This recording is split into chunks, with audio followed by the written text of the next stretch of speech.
નમસ્કાર દોસ્તો, શાંતિશ્રમ ન્યૂઝમાં આપણું હાલમાં બનાસકાંઠા તેમજ વાવ થરાદ જિલ્લાના 66થી વધુ સેન્ટરોમાં મગફળીની ખરીદી થઈ રહી છે. સરકારે ખેડૂતો પાસેથી આ વર્ષે મગફળી ટેકાના ભાવે ખરીદવાનું શરૂ કર્યું છે, પરંતુ આ ખરીદીમાં ગુજકો માસોલ સેન્ટરના સંચાલકો ખેતીવાડી બાબુ અને મિલીભગતથી અન્ય રાજ્યોની મગફળી ટેકાના ભાવે ખરીદવામાં આવતી હોવાની ફરિયાદ ઉઠવા પામી છે.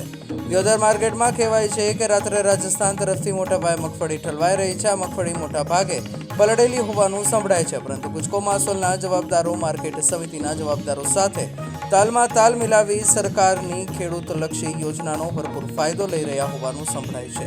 દિયોદરમાં માર્કેટયાર્ડમાં જવાના પાછળના રસ્તે બ્રિજ નીચે બહારથી મગફળીની ગાડી આવી ટ્રેક્ટરમાં ટ્રાન્સફર કરાઈ રહી છે. જે ટ્રેક્ટરો માર્કેટમાં જઈ રહ્યા છે. ડ્રાઈવરના કહેવા મુજબ અમો ગોંડલથી માલ લાવ્યા છીએ, જ્યારે ગાડી ઉતારનાર કહે છે કે હું રાધનપુરથી માલ લાવ્યો છું. ગોંડલથી ભરી રહ્યા ક્યાં કેટલા ને ક્યાંથી ભરી હતી? ગોંડલથી. કેટલી બોરી ભરી હતી? કેટલી કટા ભર્યા હતા? 411. ક્યાં ઉતારવાની હતી? ક્યાં ઉતારવાની હતી ગાડી? એ અહીંયા ભાઈ છે, જો કેવલા ભાઈ. આ બાબતની વિસંગતતા જોતા મગફળીના નામે દિયોદરના ખરીદ કેન્દ્રો ઉપર ખેડૂતોના નામે સ્પષ્ટપણે કડદા થઈ રહ્યા છે. દરમિયાન દિયોદર માર્કેટયાર્ડની બાજુમાં આવેલ ભોજનાલયની બાજુમાં બહારથી આવેલ મગફળીની ગાડી ખાલી થઈ રહી છે.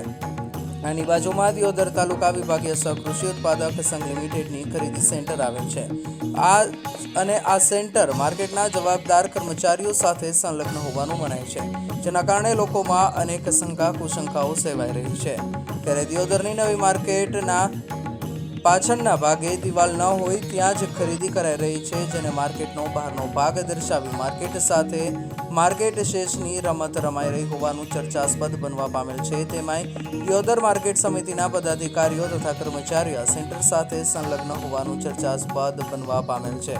દિયોદર એક ખેડૂતે નામ નહીં આપવાની શરતે જણાવ્યું કે ખેડૂતો પાસે ઉતારા મેળવી સંચાલકોએ 1000 કે 1100ના ભાવની સસ્તી મગફળી બજારમાંથી ખરીદી સેન્ટરમાં ભરાવે છે. ખેડૂતોના ખાતામાં પ્રતિ 20 કિલોના 1457 રૂપિયા ખેડૂતોના ખાતામાં જમા કરાવે છે, જેમાંથી ખેડૂતો 1300 રૂપિયા સંચાલકને સોંપી દેવાના હોય છે.